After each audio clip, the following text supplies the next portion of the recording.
Na pragu stoji žena, u ruci drži običan svakodnevni predmet, ništa posebno, ali u tom trenutku on je njen najmoćniji štit. Ona ga podiže bez reči, bez molitve koja se čuje i svom snagom ga baca iz kuće. Zvuk kucanja o prag odjekuje tišinom i u tom trenu cijela njena porodica biva zaštićena od nevidljive sile. Da li znate o kom običaju je reč? Da li ste čuli da se na Blagu Mariju žene oslobađaju tereta na ovako moćan način? Ako ne, ostanite sa mnom, jer ono što sledi nije samo obična priča o tradiciji. To je priča o veri koja se krije u svakom koraku i pokretu naših baka, o tajni koja vekovima živi u našim domovima. Narodni običaji su poput škrinje sa blagom. Svaki otvor donosi novo čudo. Blaga Marija, koji pravoslavni svet slavi 4. avgusta, jedna je od najčuvenijih svetiteljki. Ali njen dan nije samo molitva. To je dan kada se čitava priroda smiruje, ali i dan kada žene preuzimaju ulogu čuvara ognjišta na jedan sasvim poseban način. Verovali ili ne, na Blagu Mariju žene su svojevremeno iz ruku bacale iglu i konac. I to ne zato što su bile umorne od šivenja. Duboko ukorenjeno verovanje govorilo je da na taj dan svaki ubod igle, svaki predeni konac, umjesto da stvara, može da probuši sudbinu ukućana i navuče nesreću. Zato su žene umjesto da vezu budućnost, taj dan birale da vezu mir. Ostavile su iglu da miruje, a konac da se ne mrsi, verujući da na taj način štite zdravlje cele porodice. Ali ovaj običaj je samo vrh ledenog brega. Na Blagu Mariju vekovima su se sticali strah i poštovanje. Iako je ime sugeriše blagost, narod je svetkuje sa posebnim strahopoštovanjem. Spada u red takozvanih ognjevitih svetaca, a taj dan se poput Ognjene Marije i Svete Petke ništa nije radilo u kući ni u polju. Zašto tolika strogost? Zato što se verovalo da bi svaki težak fizički posao na ovaj dan mogao da prizove nevreme, grad ili druge nepogode koje bi uništile useve i domaćinstvo. Seljaci su ostavljali motike, kosači su odalagali srpove, jer su znali. Blaga Marija ne oprašta lenjost, već nepoštovanje. Međutim, ono što ovaj praznik čini istinski posebnim jeste njegova veza sa ženama. Marija Magdalena, poznata kao Blaga Marija, smatra se velikom zaštitnicom žena, majki i dece.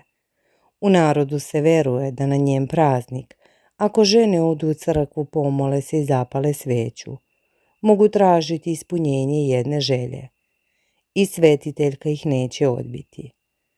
To je dan nade, dan kada se šapatom izgovaraju najdublje težnje, sigurne da će ih svetica čuti. A sada, hajde da zaronimo dublje u život ove svetiteljke, jer bez poznavanja njenog puta ne možemo razumeti snagu njenog praznika. Marija Magdalena je bila rodom iz gorskog predela Sirije, iz grada Magdale po kome je i dobila ime.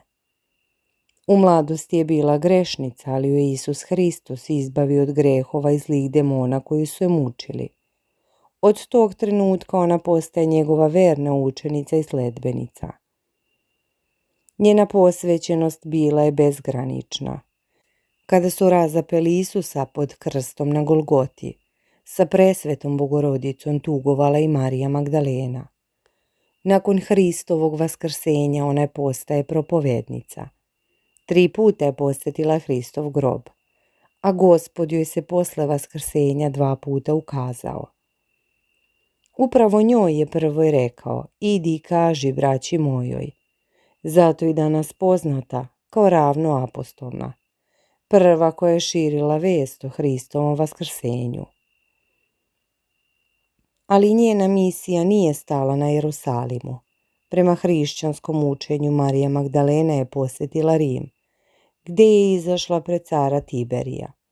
Tom prilikom mu je darovala crveno bojeno jaje. Postoji verovanje da je od nje ostao običaj farbanja crvenih jaja za Vaskrs. Zanimljivo je da je tom prilikom pred carem optužila Pontija Pilata, koji nije htio da zaštiti Isusa, nego mu je jako nevin izrekao smrtnu kaznu.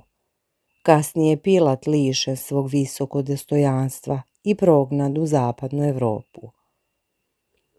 Iz Rima je Marija Magdalena otišla u Efes, kod apostola Jovana Blagoslova. Tamo je nakon nekog vremena mirno umrla u dubokoj starosti. Njene svete mošti kasnije su prenete u Carigrad, gdje su sahranjene u njoj posvećenom ruskom hramu. Narodno predanje, međutim, ne poznaje samo njenu svetost, već i njene rodbinske veze. Po verovanju Blaga Marija je sestra svetog Ilije Gromovnika. Zato su na njen praznik moguće vremenske nepogode, grmljavina i grad, jer brat i sestra razgovaraju. Ova povezanost sa svetim Ilijom dodaje dodatni sloj mistike prazniku. Dok sveti Ilija donosi grmljavinu sa neba, njegova sestra Blaga Marija donosi mir na zemlju, ali samo onima koji je poštuju. Naši stari pažljivo su posmatrali vremenske prilike na Blagu Mariju. Verovalo se da vreme na ovaj praznik može nagovestiti kakva će biti jesen i kakav rod će doneti naredni period. Postojalo je verovanje da posle Blage Marije leto polako počinje da jenjava. Ljudi su prve znake približavanja jeseni povezivali upravo sa ovim datumom. Vratimo se sada na one žene i njihov običaj bacanja. Šta je to što su bacale? Odgovor leži u svakodnevnom životu naših baka. To su bile igle, konac, preslice, sve ono što je vezano za predenje i šivenje.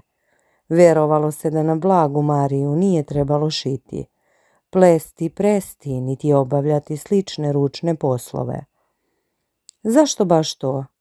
Zato što su ovi predmeti simbolizovali vezivanje sudbine. Svaki ubod igle mogao je da probode sreću. Svaki predeni konac mogao je da zamrsi zdravlje ukućana. Bacanjem ovih predmeta iz kuće, žene su simbolički odbacivale svaku moguću nesreću i zle sile. To je bio čin zaštite, ali i oslobođenja.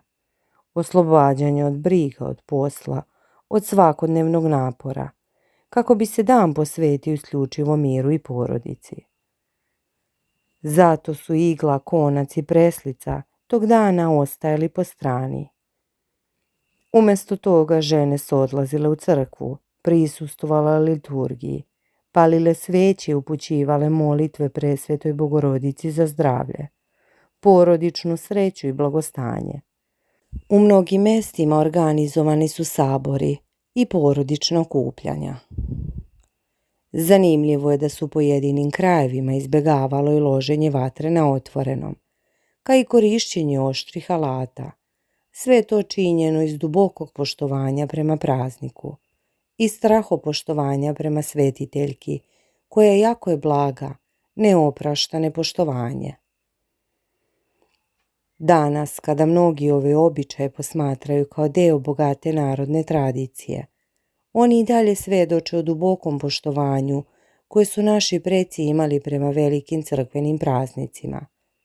Bez obzira na to koliko se način života promenio, Blaga Marija i danas ostaje simbol vere, porodične ljubavi i međusobnog poštovanja. I za kraj jedna misao za vas.